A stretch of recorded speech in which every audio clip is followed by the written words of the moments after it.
আসসালামু আলাইকুম। আপনারা সবাই কেমন আছেন? আশা করি ভালো আছেন। আমিও ভালো আছি। আজকে আপনাদের সঙ্গে শেয়ার করব অনুষ্ঠান বাড়ি যেরকম টমেটো চাটনি হয় সেরকম টমেটো চাটনি আমি ঘরোয়া পদ্ধতিতে রান্না করেছি। দেখতে যতই লোভনীয় তার চেয়ে কিন্তু খেতে বেশি টেস্ট, এতটাই মজা হয়েছে। খুব কম উপকরণ দিয়ে বানিয়ে ফেলতে পারেন অনুষ্ঠান বাড়ির মতো টমেটো চাটনি রেসিপি। পুরো ভিডিওটা স্কিপ না করে দেখবেন, আশা করি ভালো লাগবে। এখানে আমি 7টা মতন টমেটো নিয়েছি, মিডিয়াম সাইজের। টমেটোগুলোকে ভালো করে কেটে ধোয়ার পরে কেটে নিতে হবে। এখানে কম বেশি আপনারা টমেটোটা বাড়িয়ে কমিয়ে নিতে পারেন। আমার যতটা লাগবে আমি ততটা নিয়েছি।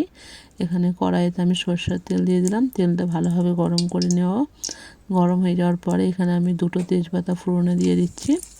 তারপর শুকনো লঙ্কা একটা, আর এখানে ফোড়নে দিয়েছি কালো জিরে, মৌরি আর গোটা জিরে। পুরো অল্প অল্প করে নিয়ে হাফ চামচের মতন হবে। তারপর রসুন বাটা দিয়ে দিলাম হাফ চামচের একটু বেশি হবে। ভালো করে এগুলো ভেজে নিতে হবে পুরো একটু কালার চলে আসা পর্যন্ত। আঁচটা কিন্তু এই পর্যায়ে পুরো মিডিয়াম লোয়ে থাকবে। লো আঁচে ভেজে নেওয়ার পরে এখানে দিয়ে দিচ্ছি টমেটোটাকে ভালো করে অনবরত নাড়াচাড়া করে এটাকে গলিয়ে নিতে হবে। এখানে আমি এখন কিছু মশলা দেবো না। যতক্ষণ না টমেটোটা নরম হয়ে যায় ভালো করে নাড়াচাড়া করে ঢাকনা দিয়ে দেবো। দেখুন ঢাকনা দেওয়ার পরে মাঝে মাঝে এইভাবে 2-3 মিনিট এইভাবে রান্না করে নেওয়ার পরে দেখুন টমেটোটা গলে গেছে, নরম হয়ে গেছে।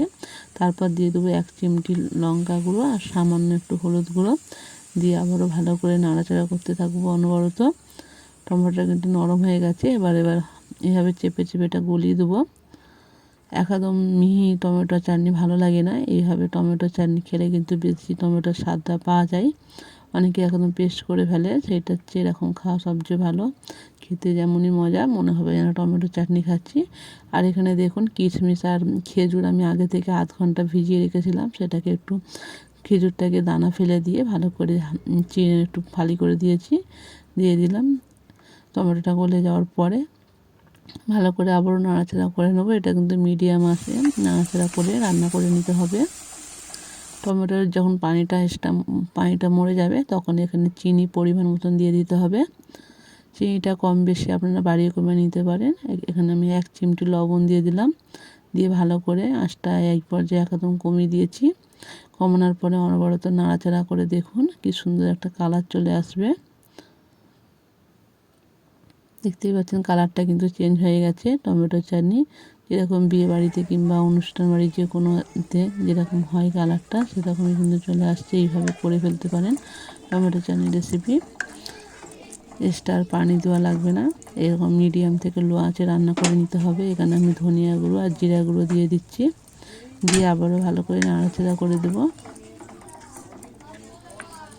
পুরো লো আঁচে এটাকে রান্না করতে হবে শেষের দিকে। দেখতেই পাচ্ছেন কত সুন্দর হয়েছে। আমার কিন্তু রান্না হয়ে গেছে।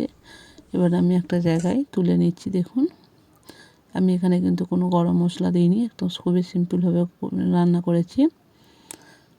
দেখতে পাচ্ছেন এত সহজ পদ্ধতিতে কম মশলা দিয়ে এত সুন্দর হয়েছে। কেমন হয়েছে অবশ্যই জানাবেন। এখানে ভিডিওটা শেষ করছি। সবাই ভালো থাকবেন, সুস্থ থাকবেন।